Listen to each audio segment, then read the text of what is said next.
Panoodin natin mga minamahal, ah. Okay. Panoodin natin. June 3. Alright. Wait lang. Alright. Ayan, tangina, ginagawa tayo.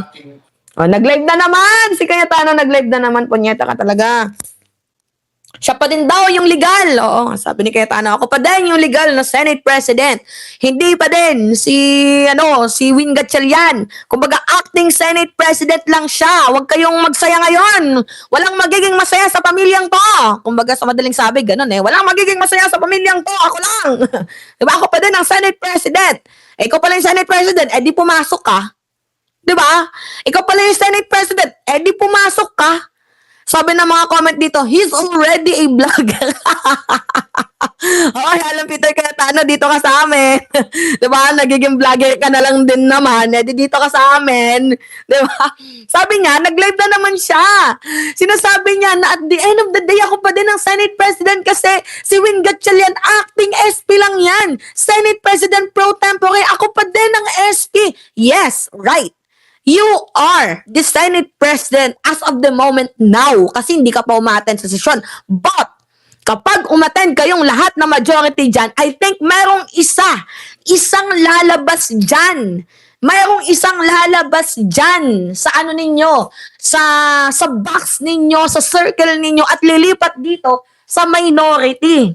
Di ba kaya nga sabi ko sa inyo, we can celebrate now but not too early. Diba mga minamahal, huwag tayo mag-celebrate kasi at the end of the day, siya pa din ang SP, pero good decision tong ginawa ni Chis Escudero. So big salute sa'yo, Chis Escudero. We really appreciate your good deeds.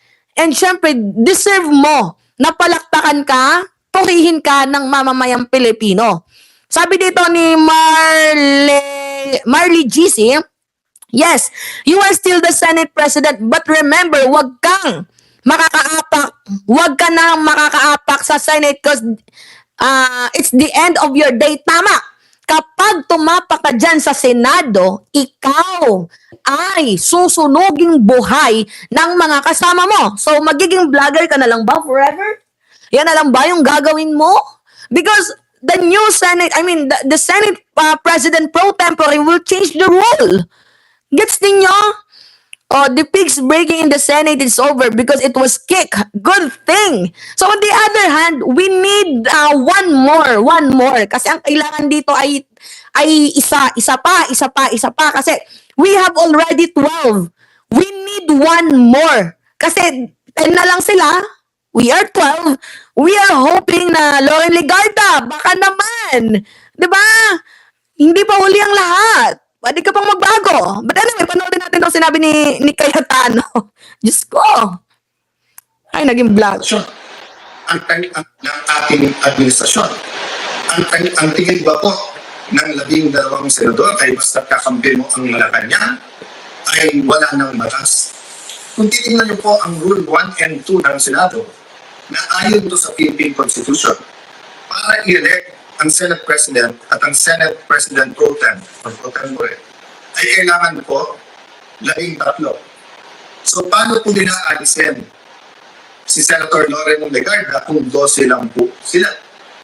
At magpapakita po sa inyo na gusto nilang i-control ang premises ng Senado at gusto po nilang hindi mag-hearing ang Blue Ribbon Committee bukas sapagkat ay binasa po nilang rule para magkaroon po ng acting Senate President.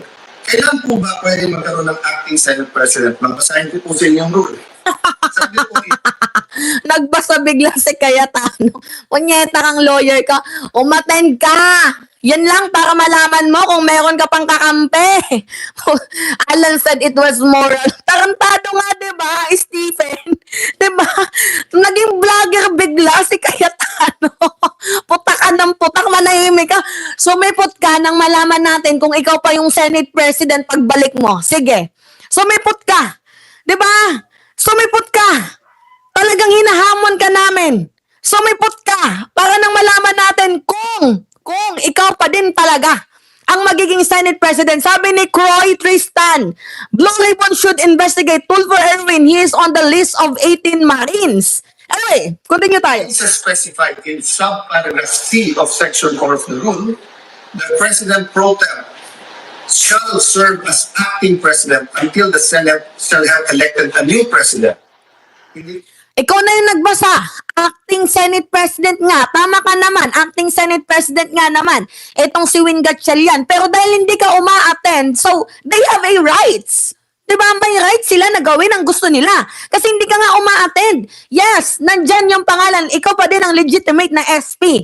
Ikaw pa din, nasa iyo pa din. Legit ka pa din, legal pa din na ikaw yung SP ng bansang Pilipinas. Pero you can't deny the fact na dahil hindi ka pumapasok, so meaning, wala ka, useless ka din. Diba? So at the end of the day, the savior of the day, si Chis Escudero, and I think tomorrow, baka si Lauren Ligarda magpakita na at kapag tumapa ka sa Senado, wala na. Tapos na ang kahari-harian mo. Diba? Ang ganda ng ending, no? Mga minamahal. The twist is twisting. The plot is plotting.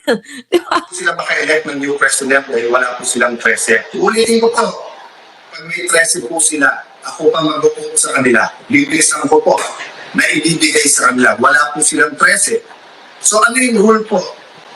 The President pro tempore shall discharge of Very obstructionist, no, mga minamahal. Very obstructionist itong ginagawang kilos ni Cayetano. Grabe, no?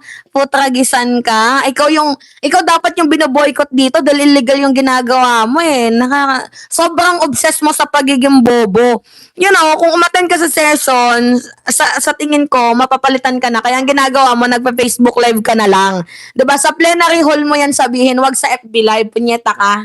duties of the President in the following cases, A, B, C.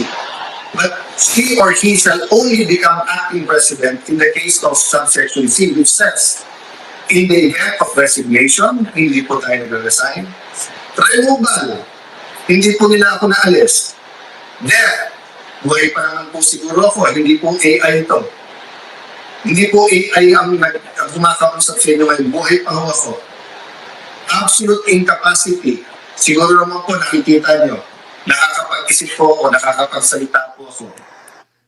Nakakapag-isip ka nga, pero pambaliw yung isip mo. Dapat nga, nagpapapsychiatrist ka na eh. Kasi hindi na to simpleng nasa katinuan tong utak mo. Kaya tandaan mo. SP ka pero hindi ka sumisipot sa mga sesyon. Ano yon? You are delaying. Delaying the session, delaying the Senate, delaying the rules. Lahat na lang ginawa mo na. Tapos may the audacity para sabihin na ako pa din naman ang legitimate SP. Yes! You are entitled to say na, yes, I am the legitimate SP, but you are not working as SP. Gets mo? Punyeta ka? So wala pong ground para magkaroon ng acting president. This is an illegal coup d'etat na may kasamang pagbabasura ng ating konstitusyon. I warned everyone about this from day one. We warned everyone yesterday when we explained the use of the parliamentary tool of not having a quorum. And kaninang tanghali, habang kausap ko po si Senator Marcoleta, I asked everyone, please pray, kasi at that time, balita po namin na nag-step up sila sa pagsasabing wala na yung kaso nyo, sumama lang kayo or pumunta lang kayo ng session hall. I even got a text yesterday, pumunta lang daw ako or si Senator Loren para nga at least mag-open and close. Nangyayari po minsan yan, that's a longer story. Pero naramdaman ko na po kahapon na baka may isang dumating, so 12 plus 1 equals 13. So 12 pa rin po ngayon, ay pang-11 pa rin po. Dahil sa ating konstitusyon, sa ating rules of the Senate, kailangan pong 13. Hindi po kami nagpipilit sa kapangyarihan. I can go as Senate President, even as Senate. You can go naman pala. Eh di sabihin mo yung paliwanag mo sa plenary hall. Diba, tawa-tawa talaga to. Itong si Alan Peter Cayetano, ang daldal mo talaga. Laki ng kita sa Facebook, no? Grabe. Oo, ipakita mo yung ebidensya sa bagay. DDS kasi allergic sa ebidensya. True! Diba? Ginawa niya na yan sa kongreso noon, diba? Diba, ba't di ka pumapasok? Ba't dyan ka nagla-live sa FB? Punyeta ka talaga, Cayetano. Hindi FB live yung session sa Senado, ha? So you're saying you're going to resign. You don't have... Totoo, mga minamahal. Anong kakultuhan to, Cayetano? Ano yan? FB president ka. Munyeta ka. 'Di ba? Hinahanap ka ng mga Pilipino. Magpakita ka. Anytime. Hindi po ba ako lang ang katangi-tangi sa mga matatas na opisyal na nung nangyari yung flood control scam ay nagsabi, ba't hindi na lang tayo lahat mag-resign? Bakit po ngayon, after asking me to resign yesterday, illegal po. Actually po, hindi nila ako tinanggal. Naglagay ng acting. Senator Will, Lucian, ingat kayo dyan. You're playing around with fire. Ang daming sinasabi mo kaya Tano, hindi, parang hindi ata namin deserve na manood ng FB live mo. Hindi namin deserve na manood ng FB live mo.